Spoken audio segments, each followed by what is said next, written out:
Maris's voice broke through the clatter of silverware, sharp and trembling. "We mean nothing to you." Huh.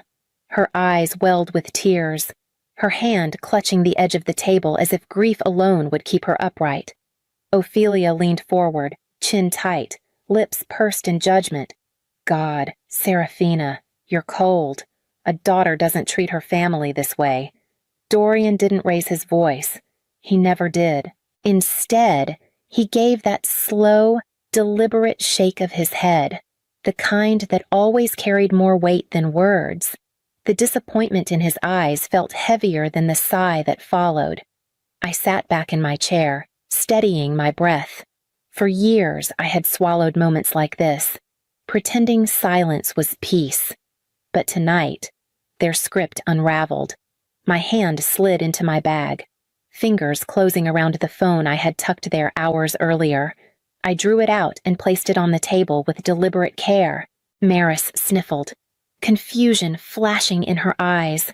Ophelia's brows drew together in a tight knot. "Trust me," I said softly. "I care." I pressed play. The room shifted. Familiar voices echoed back Ophelia's sharp critiques about my food. Maris's sighs dripping with disdain. Dorian's casual mutters that I should just let it go. The recording filled every corner, a mirror they couldn't escape. Maris's tears vanished as quickly as they had come. Ophelia's mouth pressed into a thin, brittle line. Dorian's gaze broke, drifting to the floor. I let the silence stretch, then slipped the phone back into my bag. My pulse slowed. Steady now. This wasn't sudden. This had been building for years, and if they wanted to know how I got here, they needed to start where it all began. That memory came rushing back. It started innocently enough. 10 years ago, I offered to host Thanksgiving in my little Asheville home. I was proud of the place hardwood floors I had refinished myself, a dining room just big enough to stretch out a table for 12. I loved filling the air with the scent of rosemary and citrus, hearing laughter spill from the kitchen to the porch. That first holiday, I felt like the glue that held us together. From there, it snowballed. Christmas, Easter, birthdays, even Sunday dinners when someone didn't feel like cooking my house was the venue. At first, I told myself it was love. I didn't mind rising at dawn to baste turkeys or stringing lights until my fingers cramped, seeing everyone gathered around, smiling over a meal I'd poured my energy into, felt worth it. But slowly, things shifted. The thank yous grew shorter, then disappeared. The hugs at the door turned into quick nods. Instead of asking, they began assuming. A message would come from Maris. "We'll be over for dinner on Sunday, not a question. Just a fact." Ophelia arrived with her own spices tucked into her purse, ready to fix my recipes. Dorian always sat in his usual chair, never lifting a hand to help, always reminding me with a glance that I had chosen this role. So I should bear it quietly. Even the moments I tried to reclaim suggesting maybe someone else host, or that we go out instead, were brushed aside. "You do it best," Maris would say with a saccharine smile, as if flattery erased the weight of expectation. Year after year, I carried it, waiting for gratitude that never returned. Love became labor, and labor became duty. By the time another Christmas approached, I was already questioning whether my effort meant anything at all. And that year, I would find my breaking point. It didn't matter what I served. Ophelia always found something to needle at. If the soup was too thick, she claimed it lacked refinement. If the bread was crusty, she'd sigh about how her mother's had been softer. Once, after I spent hours making a butternut squash risotto, she wrinkled her nose and muttered, "Heavy food. Seraphina, you should think lighter next time." Every word landed like a pinprick, small but sharp enough to sting. Maris had her own way of cutting me down. She didn't criticize outright, at least not with her mother's precision. Instead, she leaned back in her chair, let out a dramatic sigh, and said something like, "Well, I guess this will do." She'd push food around her plate as if she were enduring punishment rather than enjoying a meal I had worked all week to plan. Dorian, of course, never defended me. He just sat at the head of the table, shoulders slouched, chewing slowly. If I ever looked to him for support, he would shrug as though my feelings were too trivial to acknowledge. It was his silence that cut deepest, confirming that in his eyes, I had only one purpose: to keep the machine of family gatherings running. Sometimes the table grew even heavier. Adam, a distant cousin, brought friends without warning faces I didn't know taking seats at my table, helping themselves to food I hadn't prepared with them in mind. The uninvited never apologized. They were simply folded into the evening as if my labor stretched endlessly. Cassian Holt, my neighbor, noticed the rhythm one Sunday when I invited him over for leftovers. "You're too generous." "Serafina," he said, watching me pack food into containers for people who hadn't even thanked me. I laughed it off, insisting it was just family. But his words lingered long after he left, echoing louder with each gathering. The truth was already gnawing at me, even before the Christmas that finally broke me. That December, I tried harder than ever. I told myself that if I could make the evening flawless, maybe it would finally shift something. I spent days planning the menu, choosing each dish with care: a perfectly roasted turkey, citrus-glazed carrots, homemade bread warm from the oven, pies rolled and crimped by hand. I polished the silverware, pressed the linens, and decorated the tree until it looked like something out of a magazine. Every corner of the house sparkled with effort. When the family arrived, they didn't even glance at the work I had poured myself into. "No, thank you. No, wow. This looks beautiful." Just coats tossed over chairs and complaints about the cold. Ophelia's first words were to wrinkle her nose at the mashed potatoes. "You didn't use heavy cream?" she asked, tone sharp as ever. Maris sighed dramatically and slid into her seat. "Guess we'll just have to pretend to like it." "Huh." She glanced at Dorian, who gave one of his usual non-committal shrugs, the silent approval she always sought. Then, as if the moment needed a final blow, Maris strolled into the kitchen, opened my refrigerator, and pulled out a store-bought pumpkin pie I had picked up as a backup. She held it high like a prize and laughed. "Well, at least this will taste good." Ophelia chuckled. Dorian's mouth curved into the faintest grin. Even that tiny betrayal felt like a blade. Something inside me cracked. My heart pounded, my hands trembled, but my voice stayed steady. Without a word, I turned off the oven, unfastened my apron, and walked into the living room. I bent down, unplugged the glowing Christmas tree, and watched the lights die in an instant. The room went still. Forks paused in midair.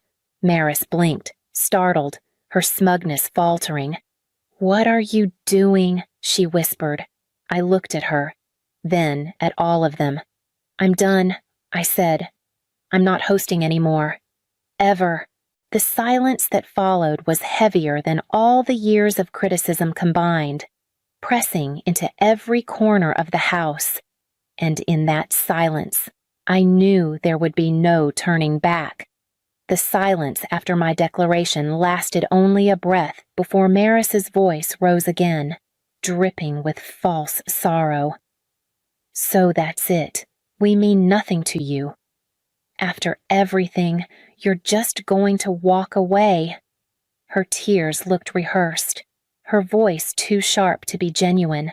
Ophelia gasped, one hand flying to her chest as if I'd struck her. "How could you say that? Serafina, we're your family. You don't just quit family." Even Dorian, who so often hid behind his silence, finally spoke. "Cold," he muttered, shaking his head. How could you be so cold? I almost laughed at the absurdity of it. After years of biting remarks, uninvited guests, and endless labor that went unnoticed, I was the one branded unfeeling. Their outrage wasn't about losing me, it was about losing their convenience. I straightened, the weight of decision settling comfortably on my shoulders. "You think I don't care?" I said evenly. But trust me, I care enough to keep receipts. Their brows knit in confusion as I reached into my bag and pulled out my phone. My thumb tapped the screen, and a familiar chorus filled the room. Ophelia's condescending tone. You didn't use heavy cream. Well, that's different. Maris's mocking sigh. I guess we'll just have to pretend to like it. Dorian's careless murmur. Just let it go. Serafina. Each word echoed louder than the last, undeniable and inescapable. The color drained from Maris's face. Ophelia's lips pressed so tightly they nearly disappeared. Dorian looked away, eyes fixed on the floor. I let the recording play until the final, smug laughter faded. Then I slipped the phone back into my bag and looked at them one by one. Still think I'm cold. No one spoke. The only sound was the faint hum of the refrigerator in the kitchen, a reminder that dinner still sat waiting, untouched. I walked to the closet, pulled my coat from its hanger, and slid it on with deliberate calm. My hands no longer shook. My pulse was steady, almost serene. At the doorway, I paused just long enough to say, "Dinner's in the fridge. Help yourselves." Then I stepped outside, the night air sharp against my skin, and closed the door behind me. For the first time in years, I left them to face the silence without me, and I didn't look back. The messages started that same night, Maris demanding an explanation, Ophelia insisting we needed to talk, Dorian's short, clipped lines reminding me of duty. I ignored every one of them. When the calls came, I let them ring out. Silence was my only reply, and it unsettled them more than any words could have. Weeks passed. Christmas ended without me, and for the first time in a decade, they were forced to fend for themselves. I heard pieces of it through whispers that reached me in town. The turkey was undercooked. Maris forgot to defrost the pies. Ophelia snapped at Dorian in front of everyone, her voice carrying sharp enough to quiet the table. By New Year's, they were already frayed. Easter was worse. Maris attempted to host, declaring she'd do it better than Serafina ever did. Instead, she burned the ham, overcooked the vegetables, and watched as Ophelia tore into her in front of cousins and neighbors. Maris, always dramatic, ended the night in tears, telling everyone she'd never host again. The fractures spread quickly.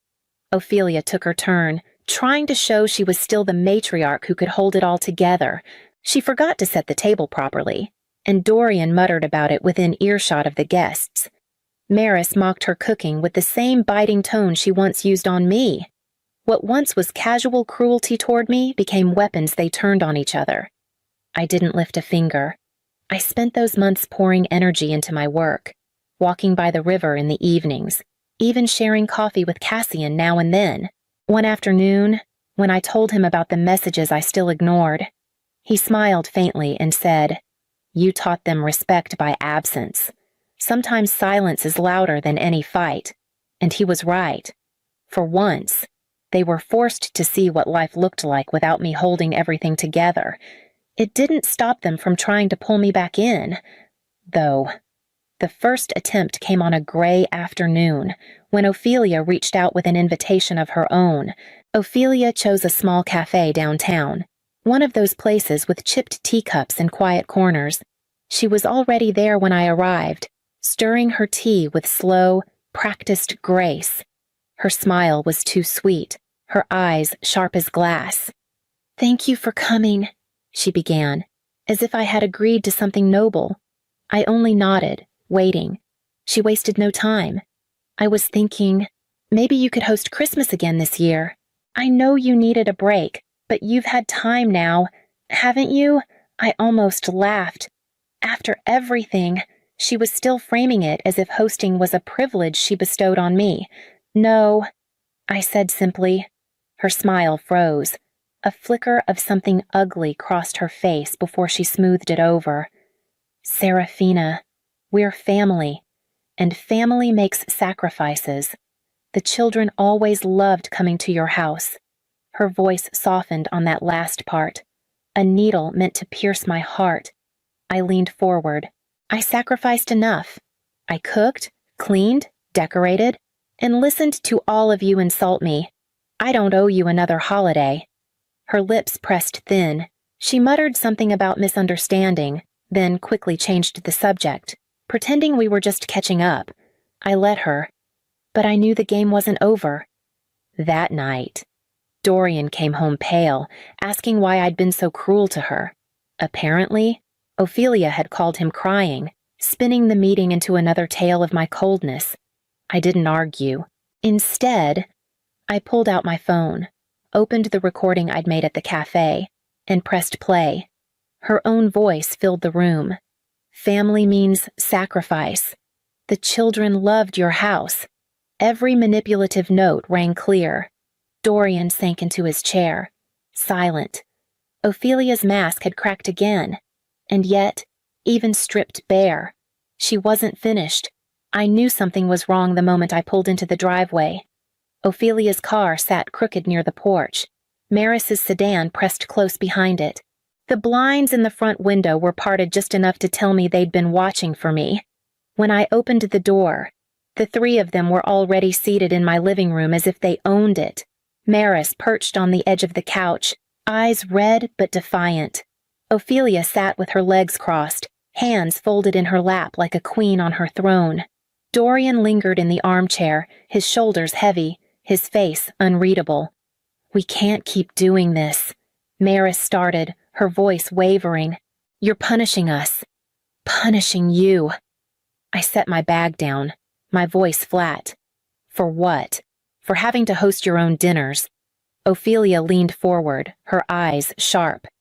"You're tearing this family apart. All because you don't want to do your part anymore." I laughed once, cold and short. My part. For a decade I carried every holiday, every meal, every insult you threw my way. And now you call it punishment when I stop. Dorian shifted uneasily. "Serafina, please. Can't we just move on from this?" I stood straighter, looking at each of them in turn. "No, I will never host again. Ever." The words landed like stones, heavy and final. Maris's mouth fell open, a small gasp escaping. Ophelia's composure cracked, her jaw tightening, her fingers gripping her knee. Even Dorian lowered his gaze, the weight of inevitability sinking in. For the first time in years, I felt the balance tip away from their control, and as I looked around my own living room, I realized it was time to reclaim it for good, the day after their ambush. I walked through my house and saw it differently. The oversized dining table, once stretched to fit every demand, suddenly looked more like a monument to years of exhaustion than a piece of furniture. The cabinets lined with serving platters and dishes felt less like tools of hospitality and more like chains that had bound me to a role I no longer wanted. So I began to let go. I called the local donation center and arranged for the platters and extra sets of china to be picked up. When the men carried them out, I felt lighter, as though each piece they removed took a bit of weight off my chest. Then I listed the dining table for sale. A young couple came to see it, their eyes bright at the thought of hosting their first Thanksgiving. I handed it over without a second thought, happy to see it belong to someone who still carried hope instead of obligation. In its place, I bought a small round table just enough for 4. On its first night, I invited Cassian and 2 close friends from work. We shared simple food, laughed easily, and lingered long after the plates were cleared. No criticism, no guilt, no unspoken debts. For the first time, joy sat at my table instead of duty. As the night wound down, I realized my home finally reflected me, not the version my family demanded. And in that quiet freedom, I began to see the outline of who I was becoming. But peace, once found, doesn't mean others stop trying to steal it. Months passed, and the rhythm of life shifted. The veils stopped calling as often, though their silence carried a bitterness I could almost taste. From neighbors and mutual acquaintances, I heard small pieces of their unraveling. Ophelia sulked through gatherings she attempted to host, her perfectionism met with indifference. Maris complained loudly to anyone who would listen about the burden of responsibility she claimed I had abandoned. Dorian retreated into quiet resignation, fading into the background the same way he always had. Meanwhile, I thrived. My home, stripped of its old demands, became a place of peace. I filled weekends with dinners among friends, evenings walking along the French Broad River, mornings spent in quiet reflection with a book and coffee. The air felt lighter without the constant weight of expectation pressing down on me. Sometimes I thought of the old days, of the decade I had given away to keep their world running smoothly. The laughter I chased, the gratitude I hoped for, the validation that never came. I realized how much of myself I had set on fire just to keep them warm. One evening, as the sun dipped low and painted the river in shades of gold, I stopped at the overlook and let the breeze move through me. My life was no longer defined by their demands, their criticisms, or their entitlement. I was free, finally. Irrevocably free. I spent years burning to keep them warm. I whispered to the water, steady and certain, never again. In the end, is family defined by those who share your name or those who honor your worth?